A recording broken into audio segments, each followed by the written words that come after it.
Hello, my name is Jose Ramos, and this is a Journal of Future Studies digital virtual symposium, Reimagining Politics After the Election of Trump. And I am with Dr. Victor McGill, Dr. Tim Dolan, and Dr. Mike McCallum. And great to have you here for our third session of the virtual symposium, the quote-unquote Atlantic session. Although I know, Mike, you're pretty far from the Atlantic right now. I really am. So thanks for making it to this. So thanks to you all for making this. And what we're going to cover essentially the same themes. So essentially, I want to start off by asking, what is your analysis of the long-term changes that have led to where we are now? So if we think of Donald Trump as a symptom of broader patterns of change via macro history or via a longer chronology of social change and some of the deeper forces, what's actually going on? And given that analysis and understanding, then towards the latter half of this virtual symposium, really this is about agency. Where can we find the levers for social change that are going to take us in the direction that we want to go, but not short-term sense of agency, not that sort of knee-jerk reactionary agency like, oh, we just got to get rid of Trump and then everything's going to be okay, because we know that's not true. But what are those longer-term changes that we're envisioning, and what are the longer-term levers of change that we really need to begin to understand and sort out? So without further ado, we'll start with you, Victor. Can you talk about your analysis and the metaphors that sort of sit at the center of your analysis?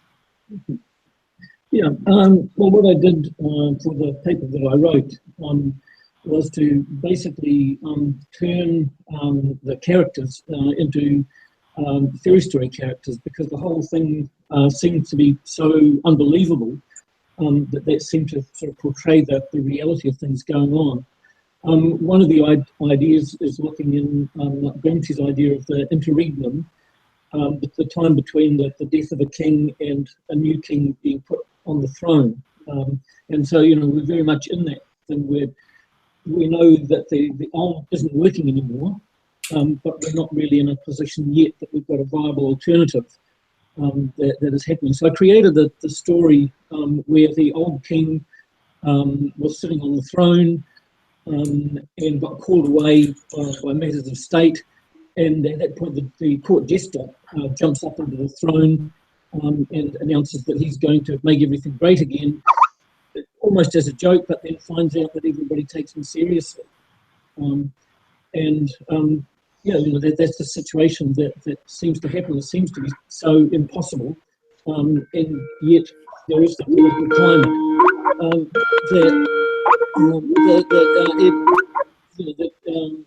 that is taken seriously, and it's the huge carnage that is as a result of that.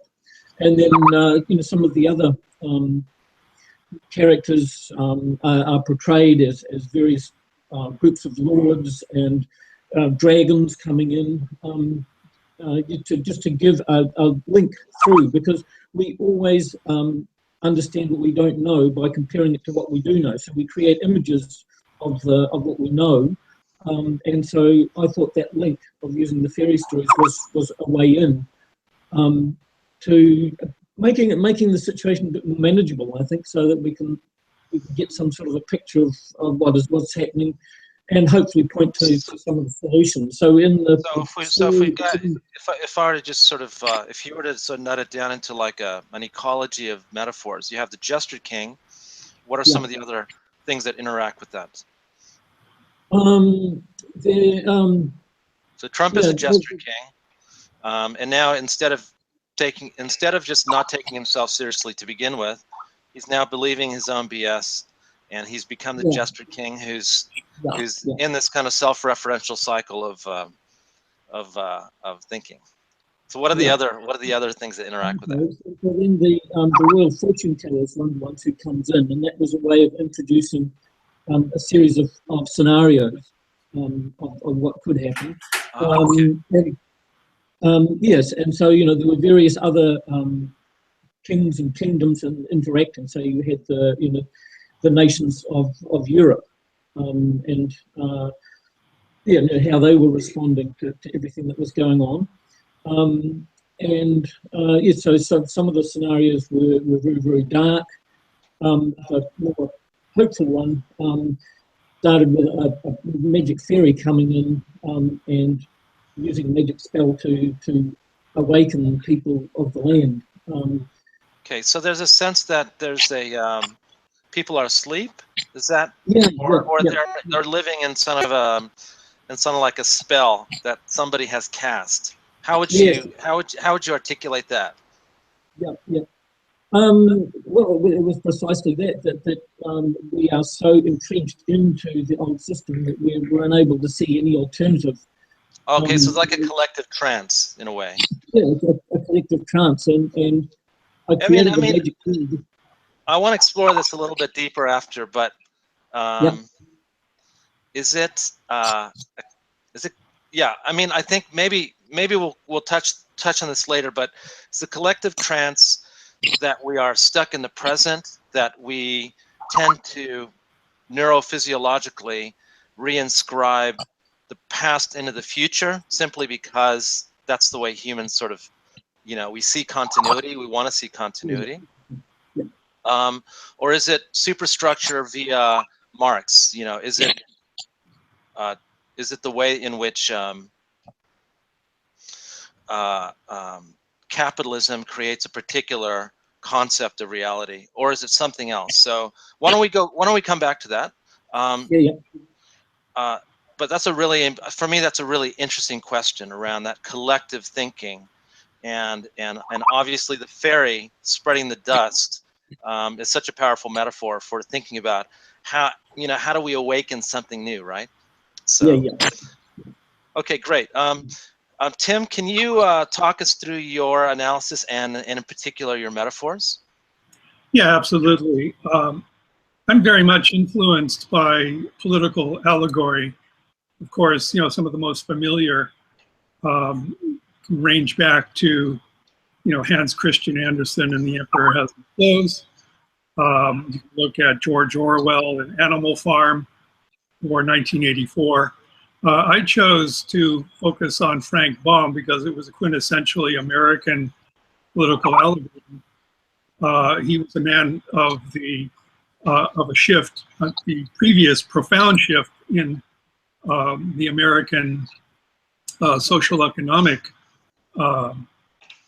world, right at the 19th, at the end of the 20th century, the 20th century, where America became predominantly agrarian to predominantly industrial. And there was a great deal of social dislocation. You had many young men flooding into the cities who were now freed of the traditional bondages of community, and often ran riot. This happened in England as well, which is why you had organizations like the Boy Scouts and the YMCA formed, is to take control of these men who were gambling, visiting prostitutes, getting drunk a lot. They needed this. It was a time of great, again, social dislocation and political turmoil as well. And again, you had an alienation by the largely agrarian South and Midwest, manifesting in the populist movement in the United States. Frank Baum was very much a populist. He's the author of The Wizard of Oz, and that was my metaphor for this. As a populist, he had very, very clear ideas. He's an interesting man because he is simultaneously a feminist. His mother was one of the first feminists, very strong proponent of women's rights, but he was also a virulent racist, which was not uncommon in those days. So he's a complex figure. He denies that The Wizard of Oz was political allegory, but I think the connections are pretty compelling. We'll start with Dorothy, who is the everyman figure and the central character. Interestingly, again, from his feminist background, female. So there you go with that. Then you have the dog Toto. I just want to mention that right now because I don't want to forget later. Toto is an agency of chaos. Toto drives all of the action in the story. If you remember the 1939 Hollywood classic, which is of course like all Hollywood adaptations, something that doesn't quite hold true to the book, but holds true enough in very interesting ways. The symbols are all there. So Toto is the troublemaker. It's the one that started Dorothy's journey. She ran away because of Toto, and later it was Toto that pulled away the curtain, revealing the fact that the wizard was just a guy, and also got her out of the balloon, which took care of the technological fix to get her back home. She ended up relying on faith to get back. We'll get into that. I'll just enumerate the figures. So we mentioned Dorothy, we mentioned Toto, and then there are the figures, the allies that she gathered on her trip. She traveled, she had help, of course, first from Glenda, the good witch of the north. I typified her in my piece as basically a connected Washington lobbyist. She knew all the players, and she endowed Dorothy with, in the Frank Baum story, these were silver slippers because it was the free silver movement, which was a core element of populism. Cheapen the money, get off the gold standard. The yellow brick road was the gold standard. So she was using the silver slippers on the yellow brick road to get to the Emerald City, which was Washington, D.C. She's a bumpkin. She's, a Kansas, local trying to get to Washington, D.C. to petition the government for aid.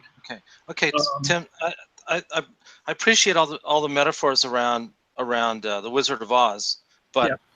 Can you connect that up with Trump and how that works, and if you could just kind of nutshell it the next 2 minutes so that we can sort of get into sort of the broader ramifications of the metaphors and the analysis. Yeah, absolutely. And this is where we do start to get into some parallels with Trump and his movement, in that the allies that she picks up on the way, which are the scarecrow, which is the oppressed rural farmer, didn't have the intellect to work the system.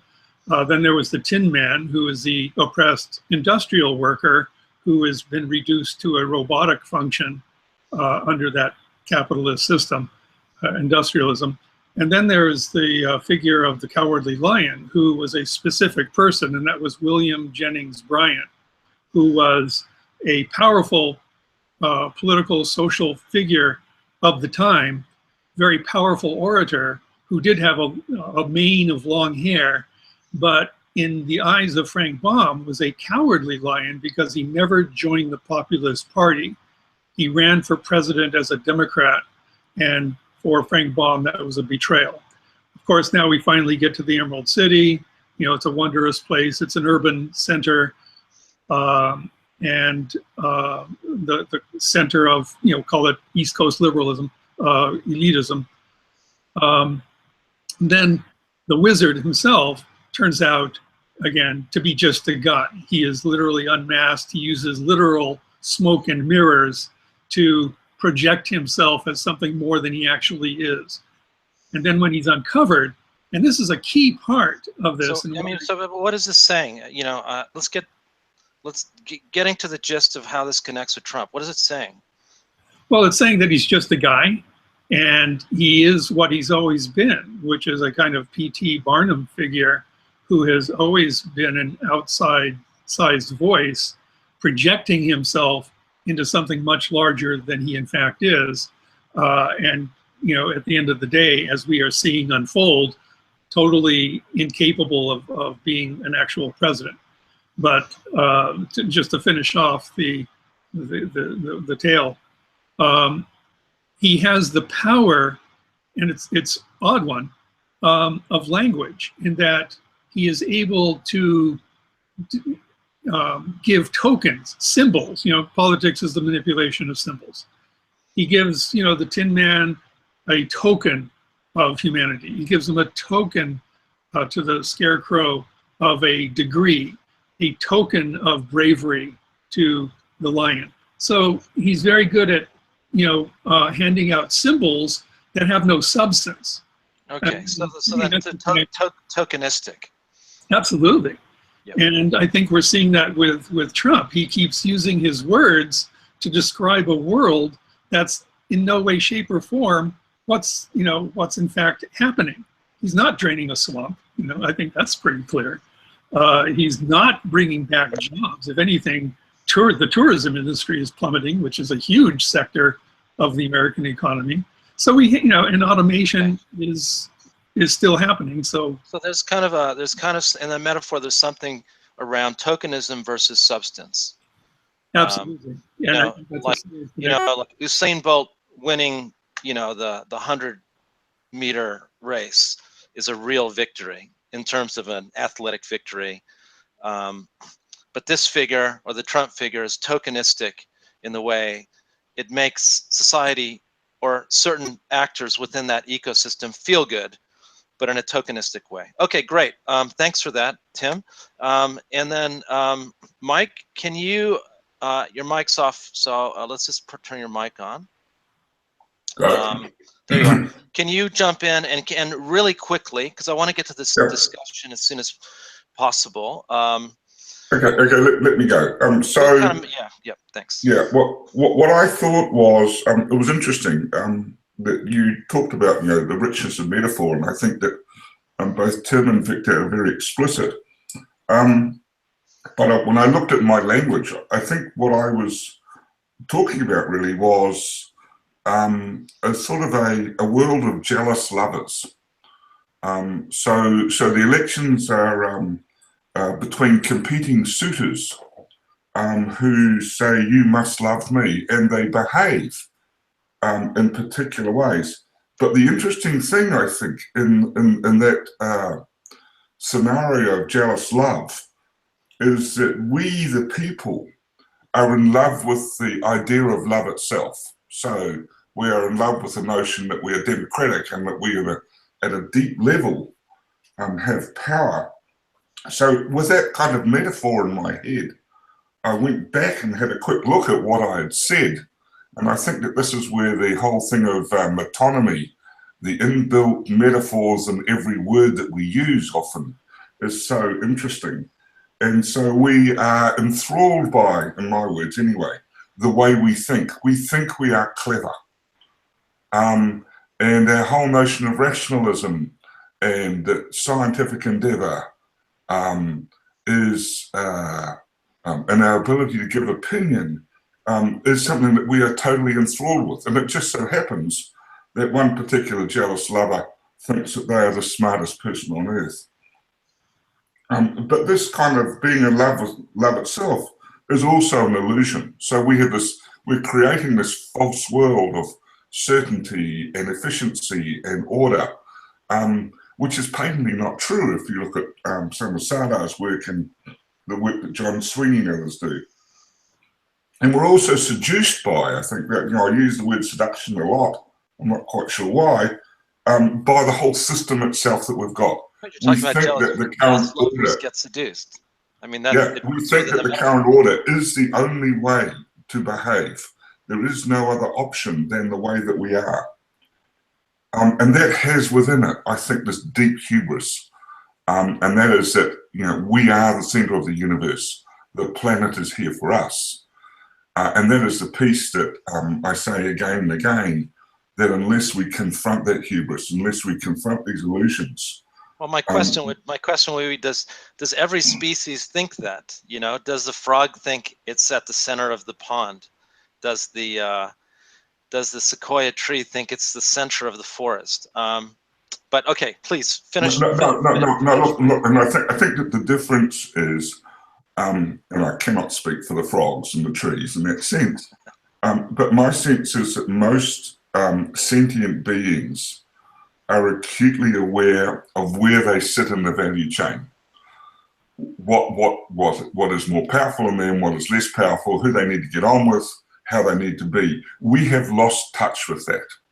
Okay. But because of our capacity to overcome those limitations, we have totally lost touch with that. So we have lost the lessons that we knew in the magical and mythical times, because now we're rational, we don't need to remember those things. And of course, in a way, Donald Trump is, and in a sense, Victor brings complete back caricature of the that. magic. Yeah. Go. Yep. Is that enough? Yeah, that's great. No, that's great, Mike. And I think I want to try to do some weaving, some thematic weaving at the risk of you know, at the risk of what happens when you try to do that. But a clear theme that I feel is coming through here is from the Jester King and from the story of the fairy that sprinkles magic dust over people so they can wake up. It's about this collective delusion or collective illusion that people are in. So there's something about waking up. And then from what you talked about, Tim, there's the smoke and mirrors of the Emerald City, and there's a tokenism in the way that the system makes people feel good. So again, that's sort of almost working on people's existing biases and needs, unconscious biases and needs. And then, Mike, what you're talking about is you use words like enthrall. You know, so we're enthralled with our own significance, our own centeredness, and lost the ability to actually see with perspective. So in a sense, the three of you are saying similar things. So let's dig a little deeper here, and now open conversation time. We're talking about consciousness. We're talking about collective consciousness. We're talking about people, in a sense, being asleep, and we're talking about people waking up.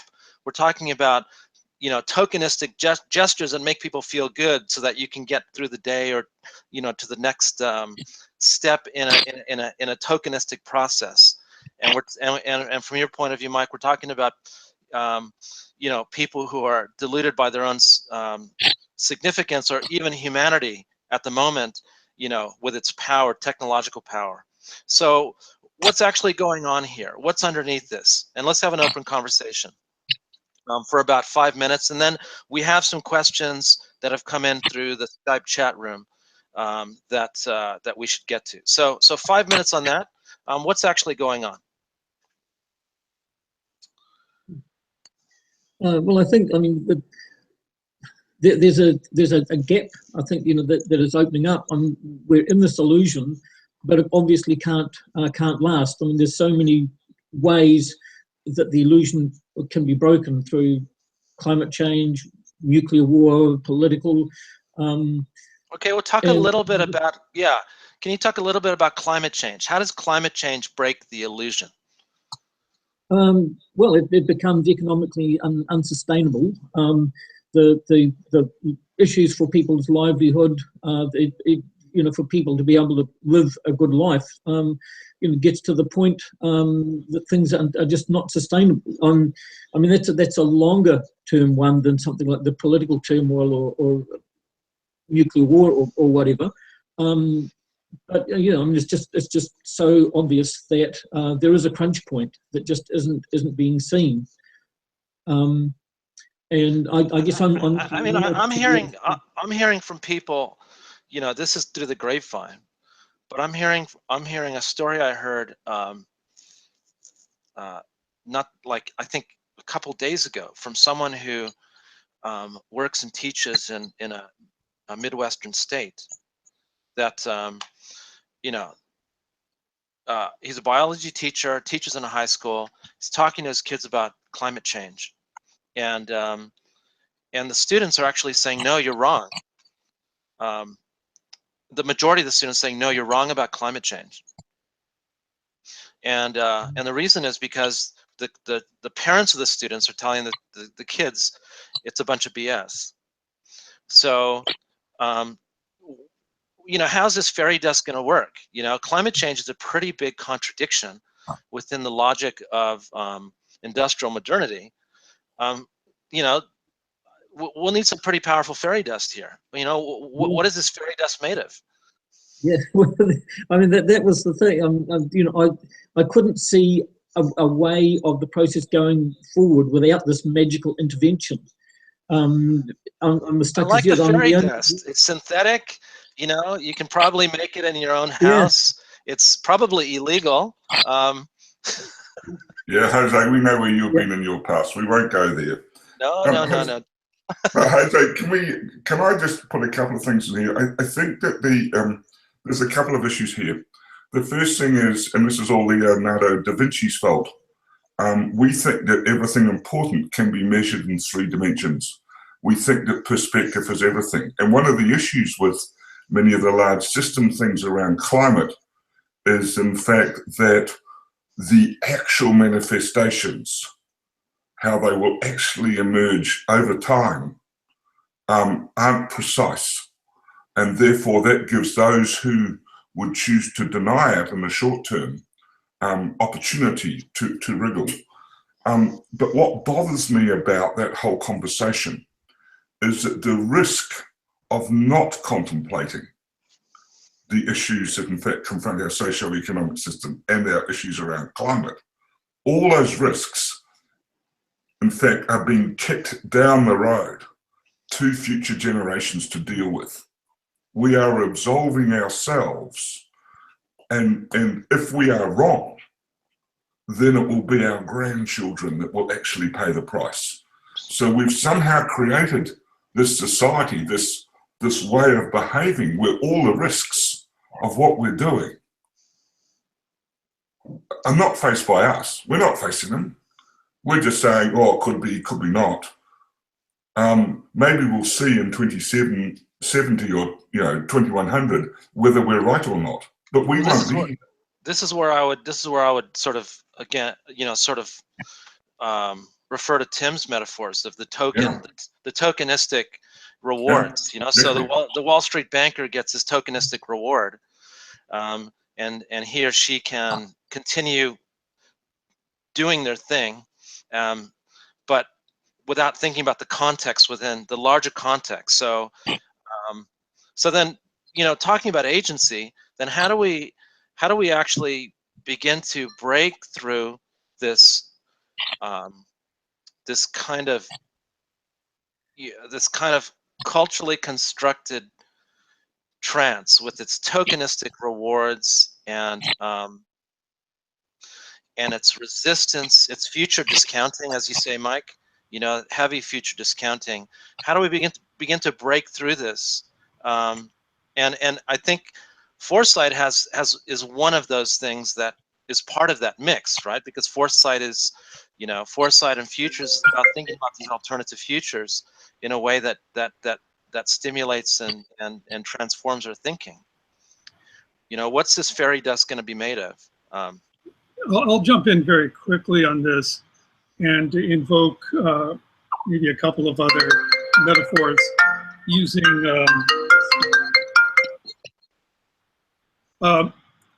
what I would suggest is, and I'm going to delve into a couple of things real quick. Jose, I know you've used William Irwin Thompson's book, Pacific Shift, and I'm a big fan of that too. I've actually used his chapters in my teaching. His first chapter is, as you know, From Nation to Emanation, the World That's After Us. You can read this 2 ways. One is we are shifting into this global consciousness, but another alternative reading is the world is after us, right?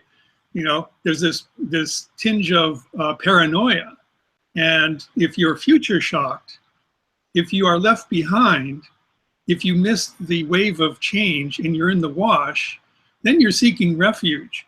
And you're seeking refuge in a retro world where things were safer, where you had a laboring body and you had the dignity of work, and people behaved the way they were supposed to.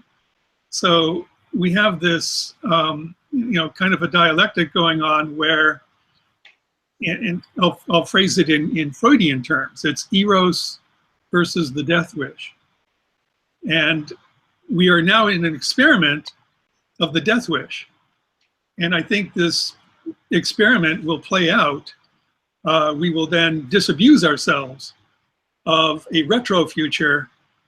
What comes after that, we have to plant seeds and prepare a rising generation to creatively confront those challenges. So that's my contribution on that idea of agency, if that makes sense. And if I can, I think what Tim's talking about, that's really wise, because some of the stuff I'm seeing written now, Wolfgang Streck's The End of Capitalism, is just downright depressing.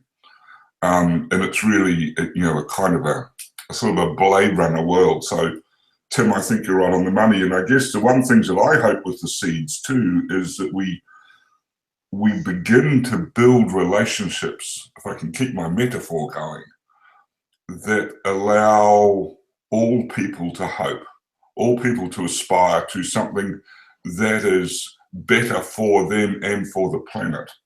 And that we build a kind of a collective anticipation. So, when you stand back and say, well, what are the visions that people are offering at the moment around the world? Beyond the vacuous, we will make America great again, whatever that might mean.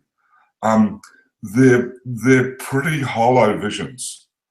There are not great visions at the moment circulating that people broadly subscribe to. And that, of course, is creating power vacuums for all kinds of people to come up with, fantastical worldviews that, even go beyond, Victor's imagination. Yeah. The one area of hope that really shines for me comes out of the peer-to-peer movement. And everything that Michelle Bowens is writing about in terms of a structure that could be scaled up to actually hold everything together. The challenge is, of course, it's still being birthed. So it's an interregnum thing that it's not ready to be birthed at the scale that's needed, and the old system is falling to bits, quicker. And so we really are stuck in this real middle ground. And as we've just been saying, there's all sorts of power vacuums that all sorts of people, countries are rushing to try and gain a position of power. But if they're still coming from the old story, it's just going to perpetuate the same thing. The peer-to-peer thing really for me, when I first came across it, it was a real, wow, this actually has the potential to create a new ways of doing things that could really work. Thank you, Victor. Look, I'm conscious that there's some really powerful metaphors here around the spell that gets put on people initially, and the seductions that we have, and I think that sort of what we're talking about is building, in a sense, alternative future worlds for people. And I know, Mike, that's like you really work on this stuff. Alternative future worlds, narratives that are well and truly powerful, hopeful, but also grounded in real possibilities. And I think that's what you're talking about, Victor, with, you know, connecting this with the peer-to-peer movement and Michelle Bowen's work. So I think that's sort of a broader sort of question that needs to come out of this, and we don't have time for it, but it's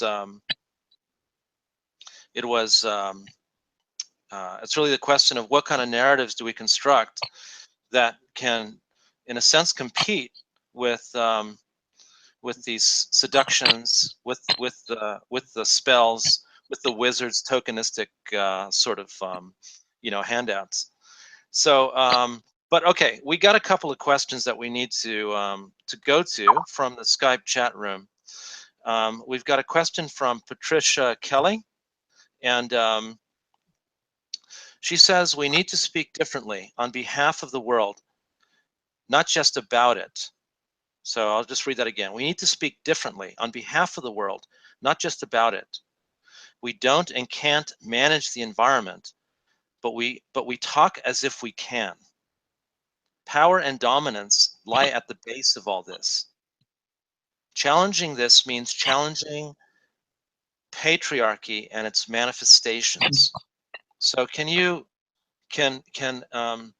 someone here respond to that comment in the context of what we're talking about? Jose, maybe I can.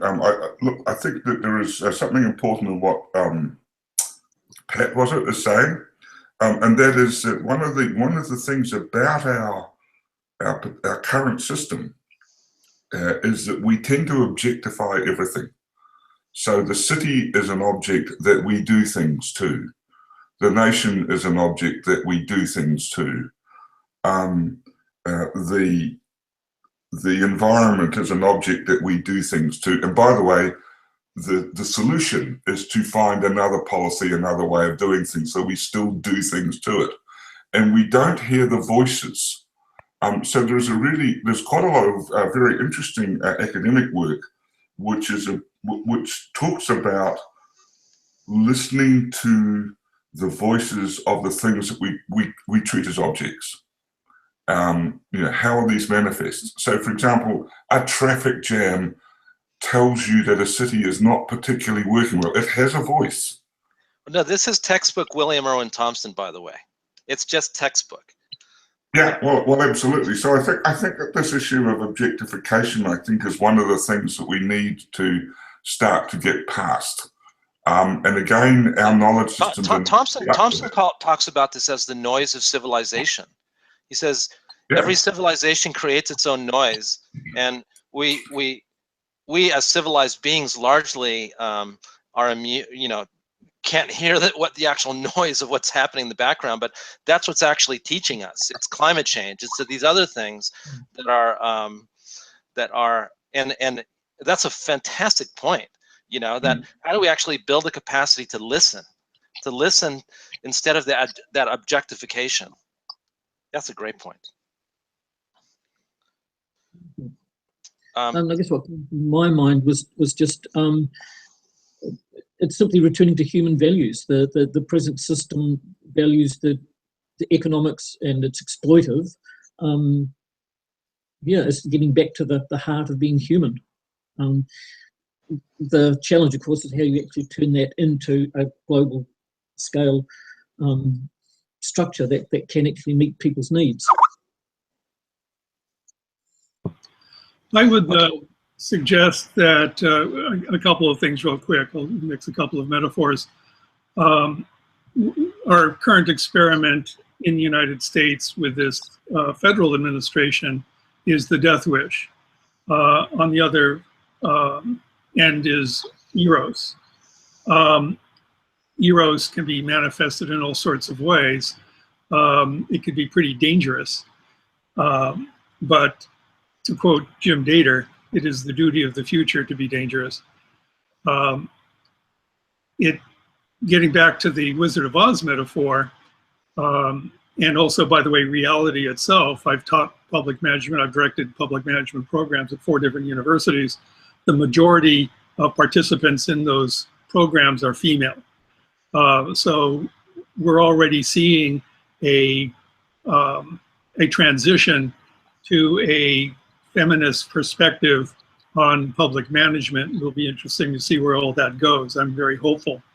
But if we're going to swing towards Eros, I'm looking at Toto.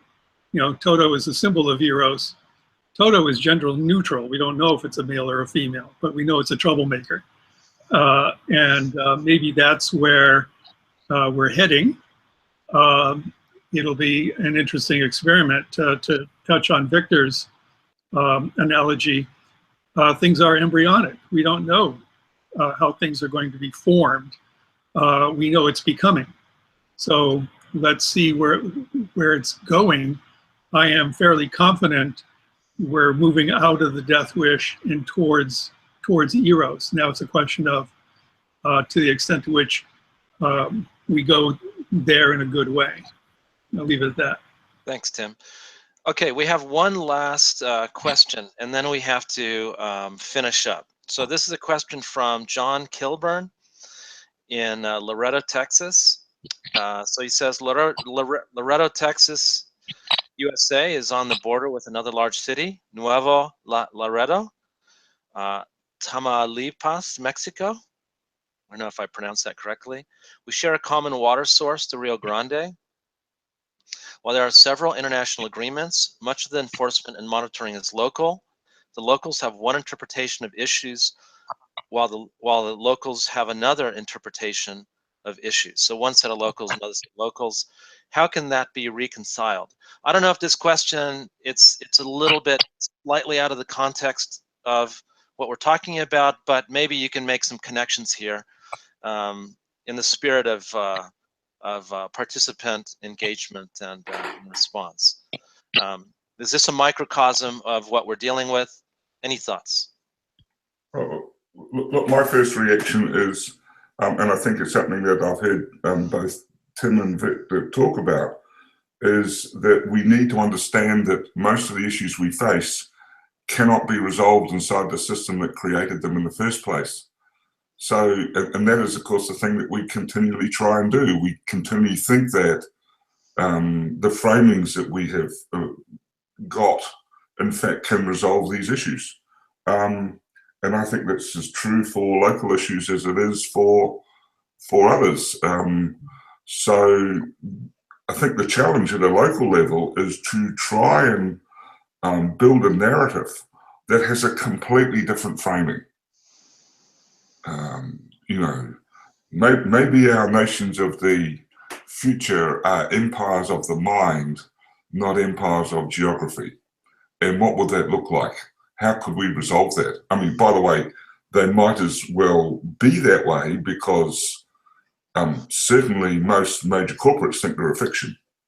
You know, they don't subscribe to any boundaries. So that's right. If they don't subscribe to boundaries, why do we? Yeah, it could be network forms of power that that are, you know, that move across many different regions, but still have those institutionalized forms of cooperation and enforcement. Yeah. And of course, the second part of that is, you know, what is it that the river is saying to the people? What does the river want?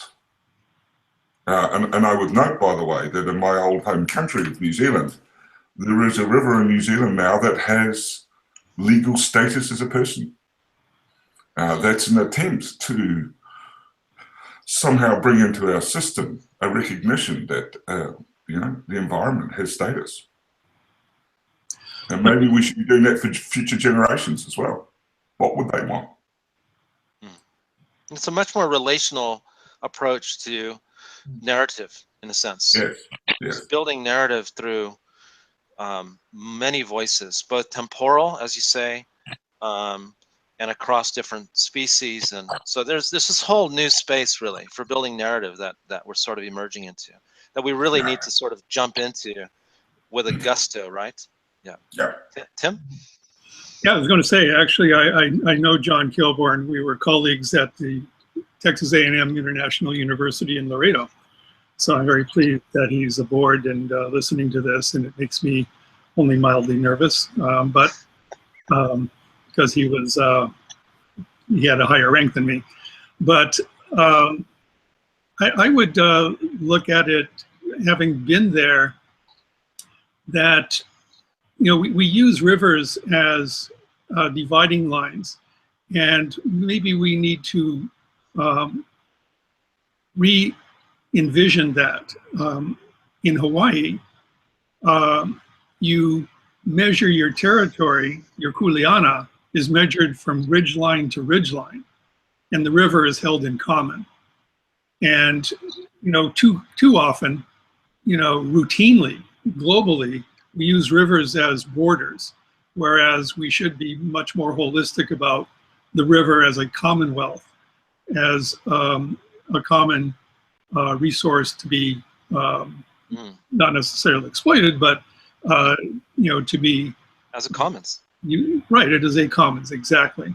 So maybe that's a useful first step, and of course that presumes a transition away from our conventional nation state system, which I think is going to happen perhaps. And there's new narratives there.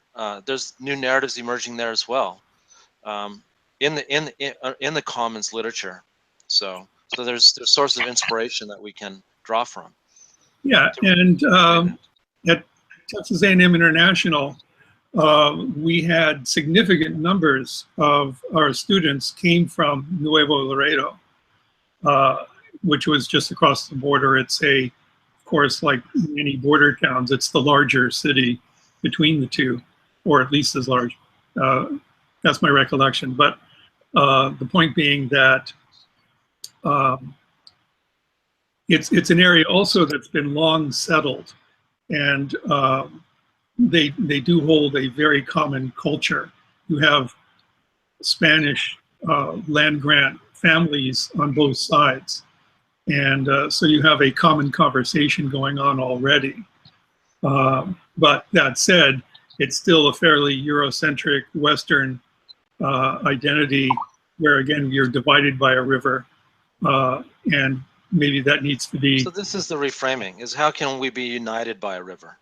And I think this really is a great way to begin to sort of to wrap this up. Victor, you'll have the last word, by the way. But Trump talked about building walls, right? So his core metaphor is, in a sense, highly organistic. I am an organism. We are an organism. We have this organistic integrity, and we're being swamped by some outside thing, and we're going to have to build a wall or create some defensive mechanism, a cell wall or whatever it is. Whereas the metaphors that we're beginning to talk about are relational and connecting, and open up into planetary, even cosmic sort of dimensions. So I think we've gotten to, here in this conversation, we've gotten to some interesting sort of narrative themes. I'm just deeply appreciative of that. Okay, Victor, you've got the last word. So over to you. Yep. Well, just picking up on the language, the last few bits, that really resonates for me in terms of systems thinking. And I'm thinking back to what Mike said in the last session. He was talking about, the polarizing, people taking one end or the other. And in that story of the river, it sounds, you've got people taking ends and struggling, fighting against each other to meet their own needs. But what is needed is that pulling back, looking at what's going on for the whole system, what is going to create health in the whole system. And that's something that has to be asked at all of, from the local level to the global level. It's about taking on that things are actually way more complex. It's about collaborating, working together, creating networks of change. We have to take that on to find a more viable pathway for the future. So what I'm hearing is that there's some maturity that needs to happen collectively, a willingness to grapple with complexity, to open up to the systemic interconnections, but also to ask those powerful questions around health at many levels of the system. Yep. Well-being of systems at all levels. Yeah. The inner system as well. From the economic back to the heart-centered, what actually meets our needs as human beings. And that's a very powerful place from which to begin to consider narratives for the future. Yeah, great. Well, fantastic conversation. I am deeply appreciative to each of you for your wisdom and your words and your metaphors, and everything that hanged off them, all the analysis. So thanks very much. This has been the Journal of Future Studies virtual symposium on reimagining politics after the election of Trump, and onward into the future. Thank you so much, and until next time. Thank you. Yeah. Thank you very much. Thank you, Mike. Thank you, Tim. Thank you, Victor.